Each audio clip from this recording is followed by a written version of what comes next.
శ్రీమాత్రే నమః.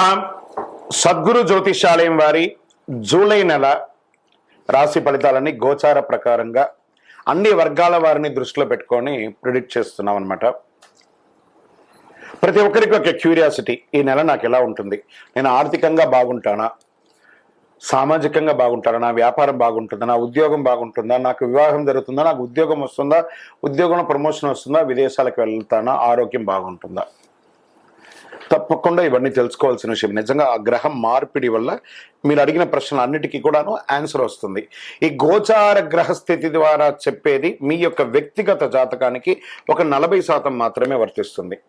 ఎందుకంటే మీరు పుట్టినప్పుడు ఒక లగ్నం ఉంటుంది, మీ టైం ప్రకారం ఆ నక్షత్రం ఉంటుంది. ఆ నక్షత్రానికి 4 పాదాలు ఉంటాయి, ఒక్కొక్క పాదానికినో ఈ రాశులన్నీ ఉంటాయి. కాబట్టి దాన్ని దృష్టిలో పెట్టుకొని ఒక రాశికి 9 పాదాలు, 9 రకాలుగా ఉంటుంది. కాబట్టి ఏ నక్షత్రం వారి పాద గుణాలను బట్టి ఆ జాతకం కూడా మారుతూ ఉంటుంది. సరే, ఈ జాతకం ఎవరు తెలుసుకోవాలి అని అంటే, మీ వృత్తి వ్యవహారాల్లో జీవితాల్లో కావలసినటువంటి మార్పులు ఏమైనా చేయాలనుకుంటే తెలుసుకోండి. మీ యొక్క వ్యక్తిగత జాతకంలో బాగా మళ్ళీ చెప్తున్నాను చూడండి, చదువుకు సంబంధించి ఇవన్నీ కూడా తెలుసుకోండి, వ్యాపారం సంబంధించి ఇవన్నీ తెలుసుకోండి. ఇల్లీగల్ సబ్జెక్ట్ గురించి దయచేసి మెసేజ్లు పెట్టకండి, కాల్ చేయకండి. నాకు చాలా అప్పులు ఉన్నాయండి, గొంతు వరకు నేను మునిగిపోయానండి, నాకు జాతకం చెప్పనంటే గొంతు వరకు మీరు మునిగిపోతే మళ్ళీ వ్యాపారమో ఉద్యోగం చేసి అప్పులు తెచ్చిన వాళ్ళకి అప్పు ఇవ్వండి, కానీ జాతకం చెప్తే మీ అప్పులు తీరిపోదు. 1, 2 మళ్ళీ ఈ యొక్క జాతకం అనేది బాగా గుర్తుపెట్టుకోండి, పడుతున్న వర్షానికి ఒక గొడుగు మాత్రమే, కానీ జాతకం జీవితం కాదు. మీ యొక్క వ్యక్తిగతమైనటువంటి జీవితాన్ని నమ్మండి, మీ వృత్తిని నమ్మండి, మీరు చేసే వృత్తిని దైవంగా భావించండి, మీ జీవితం బాగుపడుతుంది. జాతకం సపోర్ట్ మాత్రమే, నడుస్తున్నటువంటి రోడ్లో ఒక స్పీడ్ బ్రేకర్ మాత్రమే, కానీ ఆ రోడ్ని అయితే ఆపలేం భగవంతుడు. మీరు జననమైనప్పుడు మరణం వరకు రాసేశారు మీ యొక్క జీవితాన్ని, ఒక గొడుగులాగా దీన్ని ఉపయోగించుకోండి. రైట్, ఈ యొక్క 12 రాశులు 12 రాశులకి ఈ యొక్క జూలై నెల ఎలా ఉంటుందని మనం తెలుసుకోబోతున్నాం. 12వ తారీఖు వరకు ఉంటుంది కాబట్టి చాలా జాగ్రత్తగా ఉండవలసినటువంటి సమయం. అదృష్ట సంఖ్య 2 మరియు 7 కలిసి వస్తుంది. దక్షిణామూర్తి ప్రార్థన మీకు చాలా మంచిది. శుక్రవారాల్లో వినాయకుడిని కొబ్బరి నూనెతో దీపం వెలిగించండి, గరికతో అర్చన చేయండి. గురువారం నాడు దక్షిణామూర్తికి ప్రార్థన చేయండి, పసుపు మాల వేయండి, శనగలు నైవేద్యం పెట్టండి, కరుంగాలి మాలను ఎప్పుడు వేసుకోవడానికి ప్రయత్నం చేయండి. ఇది ఆరోగ్యానికి మంచిది, చక్రాస్ అన్ని యాక్టివేట్ అయ్యి మీ యొక్క విజయానికి కూడా అనుకూలం కల్పిస్తుంది. ఇంకను మీ వ్యక్తిగత జాతకం తెలుసుకోవాలనుకుంటే మీ పరిసర ప్రాంతాల్లో ఉన్నటువంటి సద్గురువులను సంప్రదించి మీ జాతకం తెలుసుకోండి. లేదా మా ద్వారానే తెలుసుకోవాలనుకుంటున్నారా, కింద కనబడుతున్నటువంటి వాట్సాప్ నంబర్కి మీ date of birth, time of birth, place of birth WhatsApp చేసి మాకు మెసేజ్ పెట్టండి, మేము మీకు రిప్లై ఇస్తాం. ఇంకనూ సకల దోషాలు తొలగి ఆనందంగా ఉండడానికి మీ వయస్సు ఎంత ఉందో అన్ని దీపాలను మీ దగ్గరలో ఉన్నటువంటి దేవాలయంలో ఒకరోజు, నెల మొత్తంలో ఒకరోజు వెలిగించండి. విజయోస్తు.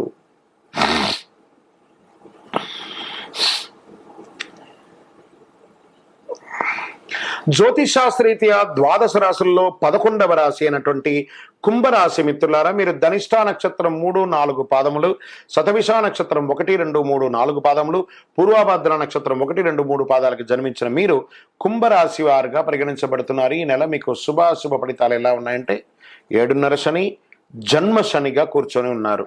శని సంచారం ఏళ్నాడు శని నడుస్తుంది. కుంభరాశి మిత్రులకు జూలై 1 నెలలో శుభాశుభ ఫలితాల కంటే కుజుడు మేషం రాశిలో ఉన్నారు. నెల ప్రారంభంలో సూర్యుడు మరియు శుక్రుడు 5వ ఇంట్లో ఉండి 11వ ఇంటిని చూస్తున్నారు. 2వ ఇంట్లో రాహువు, బృహస్పతి 4వ ఇంట్లో జన్మ శనిగా ఉన్నారు.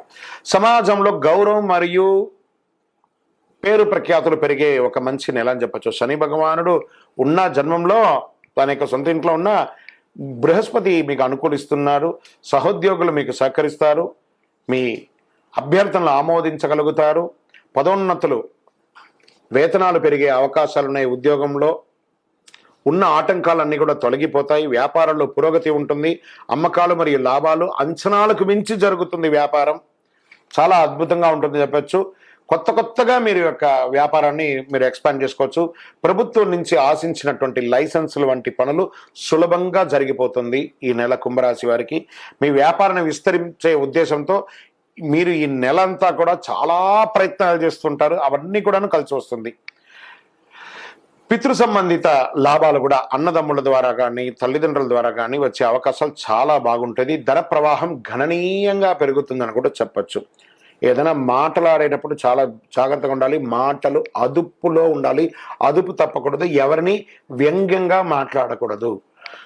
కుటుంబంలో సంతోషం ఉత్సాహం ఉంటుంది. భార్యాభర్తల మధ్య అన్యోన్యత కాస్త సడలించే అవకాశాలు కనబడుతున్నాయి. కలిసి కూర్చొని మాట్లాడుకొని చక్కదిద్దుకోండి. బంధుమిత్రుల రాక ఇంకా ఆనందాన్ని పెరుగుతుంది. కొందరికి ఇల్లు భూమి కొనుగోలు చేసే యోగం ఉంటుంది. ఈ యొక్క కుంభరాశి వారికి నూతన ప్రత్యయాలు అన్ని కూడా విజయం చేస్తుంది. శత్రువుల వేధింపు మాస ద్వితీయంలో కాస్త అధికమయ్యే అవకాశాలు ఉన్నాయి. అది మీరే వారిని పరోక్షంగా మాట్లాడి సెట్ చేసుకుంటే మంచిది. అయితే ఈ నెల ఆలస్యమైన ఖరీదైన నగలు వస్తువులు కొనడం మానేయండి. ఇంట్లో వస్తువులు దొంగలించబడే అవకాశాలు ఉన్నాయి, లేదా మీ వస్తువులు మిస్ప్లేస్ అయ్యే అవకాశాలు కూడా మాస ద్వితీయంలో ఉంది, లేదా ఎక్కడన్నా పెట్టి మర్చిపోయే అవకాశాలు ఉన్నాయి. జాగ్రత్త జాగ్రత్త జాగ్రత్త కుంభరాశి మిత్రులారా. ఆఫీసుకి వెళ్ళే మహిళలు, వ్యాపారం చేసే మహిళలు కూడా ఈ నెల కొంచెం మిశ్రమంగా ఉంటుంది, జాగ్రత్త. మీడియా రంగం వారికి మిశ్రమం. షేర్ మార్కెట్ అస్సలు ముట్టుకోవద్దు ఈ నెల. ఐటీ రంగం వారికి కూడా మిశ్రమంగా ఉంది. వివాహం కాని వారికి వివాహ యోగం. నూతన ఉద్యోగం కోసం ప్రయత్నం చేసే వారికి కాస్త అవకాశాలు ఉన్నాయి. విద్యార్థులు ఇతరుల కన్నా ముందు ఉండాలని భావిస్తూ చాలా ప్రయత్నం చేస్తుంటారు. ఇతరుల కన్నా ముందు ఉండాలి అనడం కంటే కూడా నేను ముందు ఉండాలని ప్రయత్నం చేయండి, తప్పకుండా మీకు మేలు జరుగుతుంది. ఈ నెల శుభ దినాలు మీకు 1వ తారీఖున మరియు 10వ తారీఖున మీకు చాలా కలిసి వస్తుంది, మరియు 16వ తారీఖున కలిసి వస్తుంది. చంద్రాష్టమం జూలై 11 రాత్రి నుండి మొదలు పెడితే 14 ఉదయం వరకు చంద్రాష్టమం ఉంటుంది. చాలా జాగ్రత్తగా ఉండవలసినటువంటి రోజులు ఈ 2.5 రోజులు. మీ యొక్క ప్రవర్తనలో కూడా చాలా మార్పులు రావాలి. సైలెంట్గా ఉండడానికి ప్రయత్నం చేయండి. అదృష్ట సంఖ్య 1 మరియు 7 కలిసి వస్తుంది. పూజించవలసినటువంటి దైవం సుబ్రహ్మణ్య స్వామి దేవాలయం మరియు భైరవ క్షేత్రం, కాలభైరవుని ప్రార్థన చేయండి. కాలభైరవాష్టకాన్ని వింటూ ఉండండి. అష్టమి రోజున భైరవ పూజ చేయించండి. మంగళవారాల్లో సుబ్రహ్మణ్య స్వామిని పూజించడం వల్ల మేలు జరుగుతుంది. కరుంగాలి మాల ధరించడం వల్ల చాలా అనుకూలం జరుగుతుంది. ఇంకనూ మీ యొక్క వ్యక్తిగత జాతకం తెలుసుకోవడానికి మీ పరిసర ప్రాంతాల్లో ఉన్నటువంటి గురువుల్ని సంప్రదించండి, లేదా మా ద్వారా తెలుసుకోవాలనుకున్నారా కింద ఉన్నటువంటి నంబర్కి మీ పేరు, date of birth, time of birth, place of birth WhatsApp చేయండి. ఇంకనూ సకల దోషాలు తొలగి ఆనందంగా ఉండడానికి మీ పరిసర ప్రాంతాల్లో ఉన్నటువంటి ఏదో ఒక దేవాలయంలో మీకు ఇష్టమైనటువంటి రోజు, అంటే మీరు పుట్టిన సంఖ్య రోజు ఉంటుంది కదా, ఆ రోజు పోయి మీకు ఎంత వయసు ఉందో అన్ని దీపాలను వెలిగించండి. విజయోస్తు. శని వక్రగతి ద్వారా పొందే ఈ రాసులన్నీ కూడాను లాభం పొందుతాయి. కాబట్టి శని వక్రగతిని భయపడాల్సిన అవసరం లేదు. ఇందులో యూనివర్సల్గా ఒక పరిహారం ఉంది. ఏం చేస్తారంటే, నవగ్రహాలలో ఉన్నటువంటి శని భగవానుడు పశ్చిమ భాగంలో ఉంటారు. ఆ పశ్చిమ భాగంలో ఉన్నటువంటి ఆ నవగ్రహాలకి ఒక చిన్న బెల్లం ముక్క నైవేద్యంగా పెట్టండి. నువ్వులతో దీపం కరెక్ట్గా తీసుకుపోయి శని భగవాన్ పాదాల దగ్గర వెలిగించకండి. కొంచెం కింద దూరంగా పెట్టి నువ్వుల నూనెతో, ఆ నువ్వుల ఉంటుంది, ఒక చిన్న బ్లాక్ క్లాత్ తీసుకోండి, అందులో నువ్వులు వేయండి, దాన్ని ఉండగా కట్టండి, దాన్ని ఆ ప్రమిదలో పెట్టి నువ్వుల నూనెతో దీపం వెలిగించండి. దాంతో మీ వయసు ఎంత ఉందో అన్ని ఒత్తులు వేయండి. అన్ని ఒత్తులు వేసి మీ యొక్క దీపం వెలిగించండి. ఆ స్వామివారిని ఎలా ప్రార్థన, నీలాంజన సమాభాసం రవిపుత్రం యమాగ్రజం ఛాయా మార్తాండ సంభూతం తన్నమామి శనైశ్వరం కాకధ్వజాయ విద్మహే ఖడ్గహస్తాయ ధీమహి తన్నో మంద ప్రచోదయాత్. ఆయన దగ్గర ఏమేమి అడగచ్చు, ఆయన ఏమేమి మనకిస్తారు? దేహి మే బుద్ధి వైశిష్ట్యం, దేహి మే నిత్య యవ్వనం, దేహి మే పరమానందం, దేవదేవ జగత్పతే. శని భగవానునికి అధిపతిగా ఉన్నటువంటి స్వామివారు అఖిలాండ కోటి బ్రహ్మాండ నాయకుడు శ్రీ ధర్మశాస్త్ర అయ్యప్ప స్వామి వారు. శని ప్రీతి, ఆయన ప్రార్థన చేస్తే శని ప్రీతి వస్తుందట. అలాంటి అయ్యప్ప స్వామి వారి 18 అవతారాల దేవాలయం మనం తిరుపతిలో నిర్మించాము. కపిల తీర్థానికి దగ్గరలో జీవకోన అనే ఒక ప్రాంతంలో జీవలింగేశ్వర స్వామి వారి సన్నిధానంలోనే ఈ అయ్యప్ప స్వామి వారి 18 అవతారాల దేవాలయాన్ని నిర్మించి ఉన్నాం ఆల్రెడీ. ఇంకనూ ఆ దేవాలయంలో 27 నక్షత్రాలకు 12 రాసులకు కూడా దేవాలయం నిర్మించబోతున్నాం. మీరు తిరుపతికి వచ్చినప్పుడు మన దేవాలయాన్ని దర్శనం చేసుకోండి. రైల్వే స్టేషన్ నుండి, బస్ స్టాండ్ నుండి ఒక 3 కిలోమీటర్ దూరంలోనే ఉంటుంది.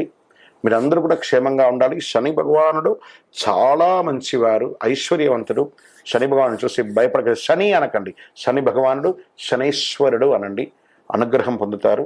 విజయోస్తు. వందే మాతరం, వందే మాతరం, వందే మాతరం. వెంటనే గురు పౌర్ణమి రాబోతుందండి 2024 జూలై 21వ తారీఖున. అంటే ఉత్తరాయణ కాలం గడిచి దక్షిణాయన పుణ్యకాలం వచ్చి పండుగలంతా ప్రారంభమయ్యే రోజులు తొలి ఏకాదశి నుంచి స్టార్ట్ అవుతుందని కూడా చెప్తారు. ఈ నెల 21 జూలై గురు పౌర్ణమి వస్తుంది.